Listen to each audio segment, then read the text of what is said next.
در دانشگاه ملی تاجیکستان چهاربینی ورزشی بخشیده به روز عمومی جهانی فوتبال با پایان رسید. قید کردن با مورد است که به خاطر جانبداری نمودن از تشبوس پیشنهاد نموده پرزیدنت اساسیاسیون فوتبال آسیای مرکزی، پرزیدنت فدراسیون فوتبال تاجیکستان محترم رستم امامعلی جهت اعلان شدن روز جهانی فوتبال مسابقه فوتبال خرد تشکیل و راه اندازی شد. این چهاربینی ورزشی از 11 می تا 3 ایون در مجمع شهرک دانشجویان دانشگاه ملی تاجیکستان دایر شده. تقریبا 21 دسته از حساب استادان و کارمندان فاکولتت ها و ساختارهای زیرتوبه دانشگاه جمع آمده بهر کسب مقام های افتخاری میان هم مبارزه بردند. در روز پایانی مسابقه برای به دست آوردن زینه سیوم دسته های فاکولتت اقتصاد و اداره مقابل دسته فاکولتت مناسبت های بین المللی مبارزه بردند. دیدار مذکور از اول تا به آخر جالب و دیدنی صورت گرفته با نتیجه 3-2 با فایده دسته فاکولتت اقتصاد و اداره ختم شد. در فینال مسابقه فوتبال خرد برای دریافت جام رکتور دانشگاه ملی تاجیکستان که بخشیده به روز عمومی جهانی فوتبال روانه گردیده بود، دسته‌های فاکولتت حقوق شناسی و ریاست دانشگاه رقابت نمودند. برای تماشای این وخوری و عموما دستگیری اشتراکچیان این مسابقه تعداد زیادی دانشجویان و استادان این مکتب عالی و مجمع ورزشی تشریف آوردند. هر دو دسته از لحظه‌های اول میدانداری در نزد دروازه یکدیگر امکانیت‌های مناسب گلزنی را به میان می‌آوردند.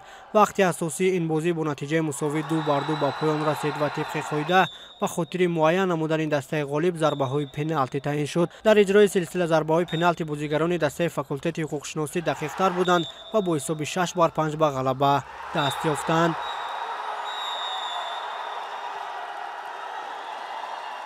بعد از انجام رقابت‌ها و معلوم شدن غالبان مراسم تقدیم جایزه‌ها برگزار شد. در جنبسته مسابقه رهبریت دانشگاه، مسئولین برگزاری مسابقه و دیگر شخصان رسمی اشتراک نمودند.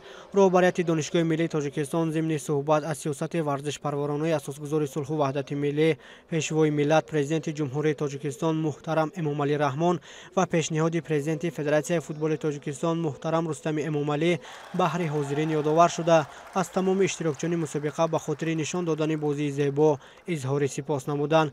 از جانب کمیته اتفاق کسبه دانشگاه به خاطر تبلیغ و تشویق طرز حیات سالم و رشد ورزش بر رکتور دانشگاه ملی تاجیکستان افتخارنامه تقدیم شد. همزمان یک قطار بازیگران بهترین این مسابقه با جایزه‌های انفرادی قدردانی گردیدند و همین ترتیب به بازیگران دسته فاکولتت اقتصاد و اداره که زینه سه‌ام را صاحب شدند مدال‌های برنجی سپرده شد. فوتبالبازان دسته ریاست دانشگاه با مدال‌های نقره سرفراز گردیدند و غالبان مسابقه بازیگران دسته فاکولتت حقوق شناسی در برابر مدال‌های زرین اینچنین جام رکتور دانشگاه ملی تاجیکستان در سال 2024 در فضای تنتنوی تقدیم کرده شد. یادآور می‌شویم که به دسته‌های غالب اینچنین مکافات‌های پولی نیز تقدیم گردید.